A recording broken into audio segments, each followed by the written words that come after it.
Halo semuanya, perkenalkan nama saya Karina Noviara Nasari dengan NIM 181414109. Di sini saya akan mencoba untuk menjelaskan bagaimana menyelesaikan PDB numerik berbantu Python dengan menggunakan metode Euler, metode Runge-Kutta orde 2, 3, dan 4. Nah, di sini terdapat suatu soal.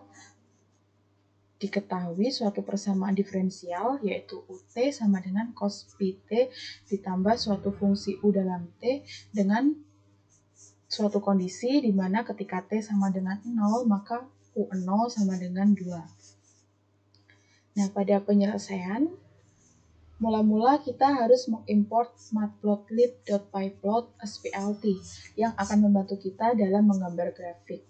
Nah, pada program ini kita juga akan menuliskan suatu fungsi dan penyelesaian analitik, maka kita perlu mengimport NumPy SNP.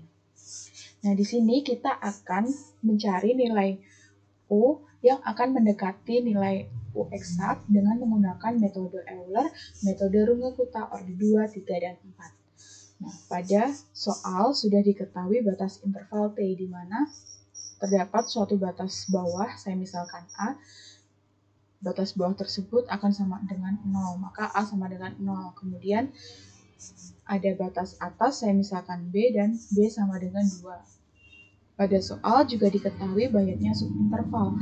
Di sini saya memisalkan subinterval sebagai N sehingga N sama dengan 10. Kemudian untuk mencari interval kita dapat menggunakan rumus yaitu H sama dengan batas atas dikurangi batas bawah kemudian dibagi dengan banyaknya subinterval atau akan sama dengan B dikurangi A kemudian dibagi dengan N. Selanjutnya kita juga perlu mendefinisikan nilai dari T, kemudian penyelesaian Euler atau U Euler, kemudian penyelesaian Runge-Kutta orde 2, kemudian ada nilai prediktor atau U prediktor. Nah, U prediktor ini akan membantu kita dalam menentukan penyelesaian sesungguhnya saat kita menggunakan metode Runge-Kutta orde 2. Kemudian kita juga perlu mendefinisikan penyelesaian Runge-Kutta orde 3, Runge-Kutta orde 4, dan penyelesaian eksaknya. Nah, ketika menggunakan metode Runge-Kutta orde 3, maka kita perlu mendefinisikan P1, P2, P3, dan UR2. Nah, UR2 ini merupakan penyelesaian sesungguhnya dalam metode Runge-Kutta orde 3. Kemudian untuk metode Runge-Kutta orde 4, kita juga perlu mendefinisikan Q1, Q2, Q3, Q4, dan UR. Nah, saya memisalkan UR ini sebagai penyelesaian sesungguhnya ketika menggunakan metode Runge-Kutta orde 4. Nah, di sini juga diketahui nilai awal di mana T0 sama dengan 0. Nah, ketika T0 sama dengan 0, maka penyelesaian Euler, penyelesaian Runge-Kutta orde 2, orde 3, dan orde 4 akan sama dengan 2.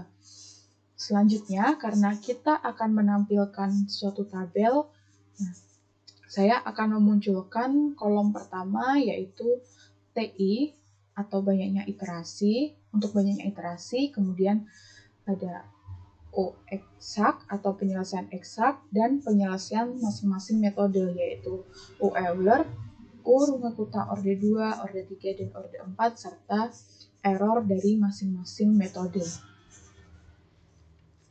Kemudian pada program ini mula-mula kita menggunakan formula for I in range N sama dengan 1. Nah, formula ini kita gunakan agar iterasi dapat berjalan sesuai dengan N yang sudah kita tetapkan sebelumnya, yaitu 10. Nah, selanjutnya, untuk formula yang saya blok ini akan digunakan untuk, nah yang ini, akan kita gunakan untuk menampilkan perhitungan setiap iterasi yang akan muncul dalam tabel. Nah, selanjutnya, untuk formula selanjutnya yang saya blok ini merupakan formula yang kita gunakan untuk memunculkan grafik. Nah, kita coba run. Setelah kita run akan muncul tampilan seperti yang tampak pada layar. Nah, di sini kita dapat menarik kesimpulan bahwa dengan n sama dengan 10 atau banyaknya subinterval 10 di antara metode Euler, metode Runge-Kutta-Orde 2, 3, dan 4 dapat diperhatikan bahwa pada metode Runge-Kutta-Orde 4 akan memiliki error yang paling kecil. Nah, error yang paling kecil tersebut bernilai 0,000415, sehingga dapat dikatakan bahwa metode Runge-Kutta-Orde 4 lebih akurat untuk menghadiri penyelesaian eksak. Selain itu, kita juga dapat memperhatikan grafik. Nah, mari kita perhatikan grafik berikut. Di sini terdapat grafik yang berwarna biru merupakan penyelesaian Euler, grafik berwarna hijau merupakan penyelesaian Runge-Kutta-Orde 2, grafik yang berwarna hitam merupakan penyelesaian dengan menggunakan metode Runge-Kutta-Orde 3, kemudian yang berwarna merah merupakan penyelesaian menggunakan metode Runge-Kutta-Orde 4, dan grafik yang berwarna kuning merupakan grafik penyelesaian dengan menggunakan penyelesaian eksak. Nah, dapat diperhatikan pada grafik ini bahwa grafik yang berwarna kuning dan berwarna merah saling berhimpit, yang mana hal tersebut berarti bahwa dikarenakan errornya kecil, seperti itu.